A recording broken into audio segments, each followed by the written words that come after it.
আমার গাড়ির ড্রাইভিং লাইসেন্সের ব্যাপারে একটু কাজ ছিল আমাদের তেহট্ট আরটিও অফিসে। সেখানে গিয়েছিলাম এবং সেখান থেকে কাজ শেষ করে ফিরতে ফিরতে এখন দুপুর 2টো বেজে গিয়েছে। তাই খুব খিদেও পেয়েছিল।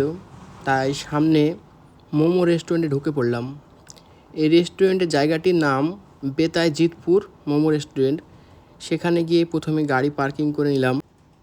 তারপর ভিতরে যেতে দেখি রেস্টুরেন্ট পুরো ফাঁকা, কারণ এখন দুপুরবেলা, এখন সেরকম রাস্তাঘাটে লোকজনও ছিল না, তাই ওরা সব ঠিকঠাক করছিল। তাই আমরা একটি টেবিলে বসেই প্রথমে অর্ডার করে দিলাম। তারপর আমরা অর্ডার করলাম, আমরা যেটা খাবো সেটা বাটার পনির ও সাথে বাটার নান।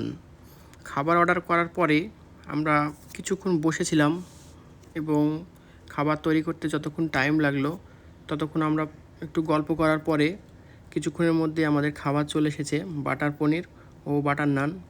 এবং খাওয়া দাওয়া শেষে আমাদের সাথে ছিল স্টিং। আমরা সবাই খাওয়া দাওয়া করলাম। খাওয়া দাওয়া করার পরে আমরা আবার গাড়িতে উঠে আমরা চলে আসলাম বাড়ি। তখন বাজে দুপুর 3:30। তো আমরা তখন খাওয়া দাওয়ার পরে আস্তে আস্তে গাড়ি চালিয়ে আমরা বাড়ি চলে আসলাম। তো বন্ধুরা, আবার দেখা হবে পরবর্তী ব্লগে।